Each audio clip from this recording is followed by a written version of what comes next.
Today we have the case of the people of Boston versus Captain Thomas Preston of the British military. Prosecution, are you ready? Yes, Your Honor. Defense, are you ready? Yes, Your Honor. We'll go ahead and start with our opening statements.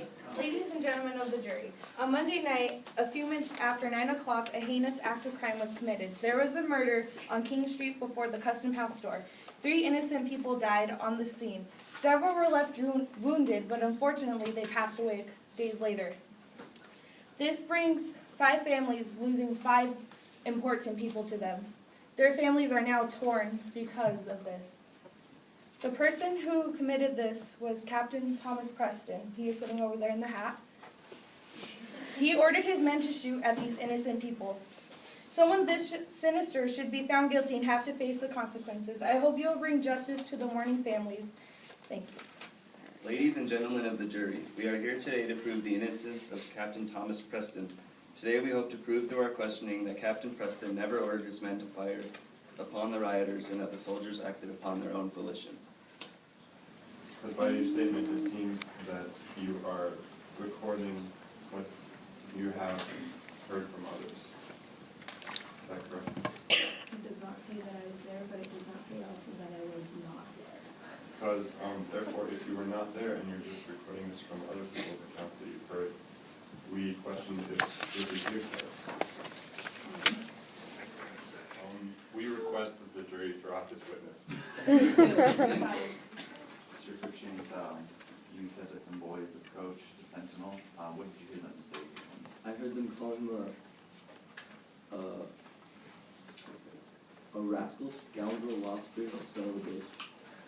So, the boys were verbally and physically abusing the Sentinel? Yes. Do you think this could have prompted them to violence? Yes. What were the boys doing to the Sentinel? Hitting with sticks and throwing snowballs at him. Did you ever hear him say fire? I do not. When you were talking to Ethan, you said that you didn't hear the words fire. Is that true? Yes. But were you there for the time that it happened? Yes. But in your statement, you're only there for when they were done. Objection, Your Honor. Number once in Mr. Crookshanks' statement, does he talk about the guards firing upon the children? Objection overruled. My understanding that the men obeyed it. Yes. Is it reasonable to assume that the men would know their commander's voice and would only take orders from their commander? Yes. Mr. White, in your statement, you said that the crowd is egging on the soldiers to fire, and they were yelling, fire, damn 'em, fire. You have the wrong person. Ethan. I'm Cunningham. This is Peter Cunningham. I'm Peter Peter. Cunningham. What? I tried to I find asked you like 3 times. No order was given to fire? Not exactly, no. Not exactly. Or just no? Well, no. Did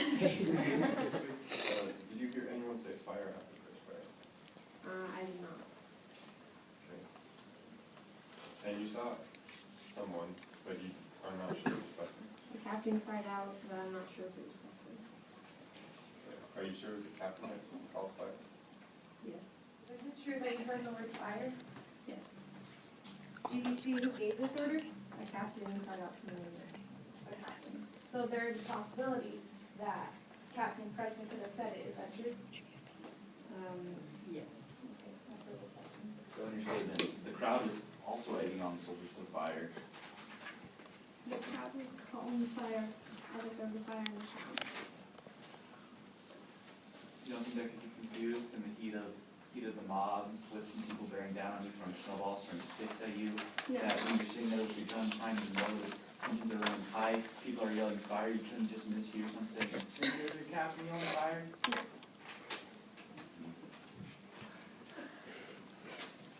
And once the men fired, might have been because the crowd told him to, Captain Preston went up to his men and said, damn your bloods for firing. Yes. Why would a man damn his men if they fired following his orders? As far as I'm concerned, whenever you do something right, you don't get in trouble for it. Objection. When you're Isn't following that orders, opinion? What are you saying right now? Sustained, yeah.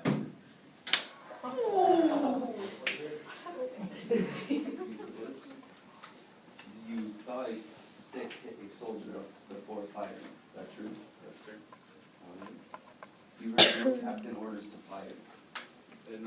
order given by the captain to fire. Okay. The captain stood before his men when the first shot was fired. Is that correct? That's correct.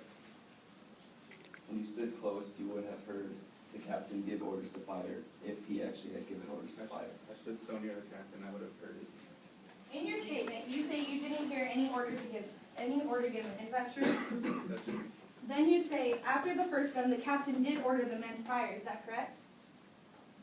I can point you to the sentence in your No, I statement. see it, sorry. So which is it then? Order or no order? I had no apprehension the captain did No, order this to is a fire. yes or no Objection, question. Your Honor. I'm just being a little hostile. Okay, sustained. Yes or no? Order or no order? I had no apprehension the captain did give order to fire. Since you- Is it true that you heard the word fire from behind the soldiers? Or heard the command fire? Yes. Is it reasonable to assume that the men would only know their commander's voice? Yes. And it's true that they obeyed this command? Yes. So would it be reasonable to assume that the command was given by Captain Preston? Yes. So the soldier who fired acted on his own, True. and you are certain that Preston did not give the order to fire? I am very certain. Would you agree that since winter there is ice on the ground? Certain. So would you also agree that the soldier who got hit could have slipped due to the ice? Oh, I don't think that's possible. Why not? Oh, well, I don't think there's necessarily some ice on the ground. That is more thick snow to me. Just agree with me that there is ice though. Yeah, icicles, not ice. No, ice. Like flat ice on the ground? Yes, I'm not talking about ice. Ice. Objection. The witness agreed that there could be ice during winter, not that there was ice. Sustained. You said that Captain Preston did threaten to kill the children, is that correct? Yes. So there can also be a possibility that the mob was trying to protect the children, is that correct? Yes. Okay, no further Nowhere in your statement does it specifically say that these people were children. Yes or no? They were boys, not men. Boys can mean plenty of things. Boys do not necessarily mean an 8-year-old child. Do you agree with that? Yes, but it does not also mean a 40-year-old male. But it does not mean children, They could. but it also can. It's possible. So it's possible that children were not fired on. It's possible. Alright, so you said you were standing next to the captain who was behind these soldiers, correct? Correct. And that you were for sure that it was him that gave the orders. Yes, How can you be sure if Mr. Bliss here was also so close that he could touch him and said the captain did not give the orders? I cannot qualify what he said, but I know what I saw. Clarifying for us which age group you were talking about when you said was.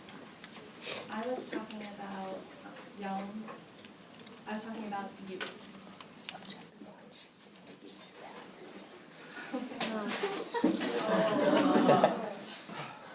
One sense of the word youth are you using? What? Oh my god. That's the same thing. It is the problem here because when the prosecution comes here and says children, everyone's like, oh my god, they're 27-year-old boys. And when I come up here and she says youth, I think a 19-year-old adult. Opinion, objection. That's true, yes. And do you have any further questions?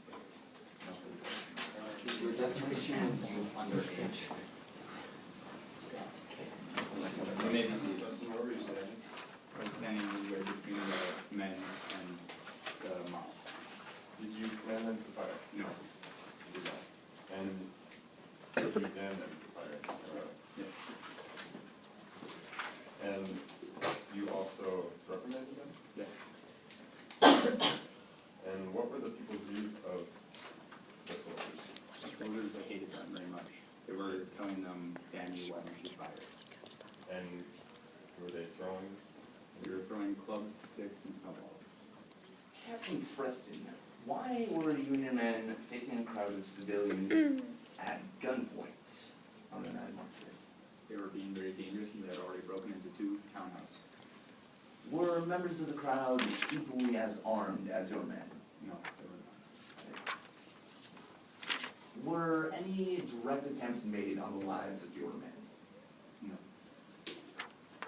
So would you consider the act of throwing a snowball at a soldier justification for retaliation with musket fire? Captain Preston, as a captain, were you trying to give orders that your men could and would follow? Yes. Were your men trained to follow your orders even in the chaotic din of battle? Yes. Alright, as a captain, you are responsible for the command of your men, are you not? So then, if one of your men were to ignore an order, would you be held responsible?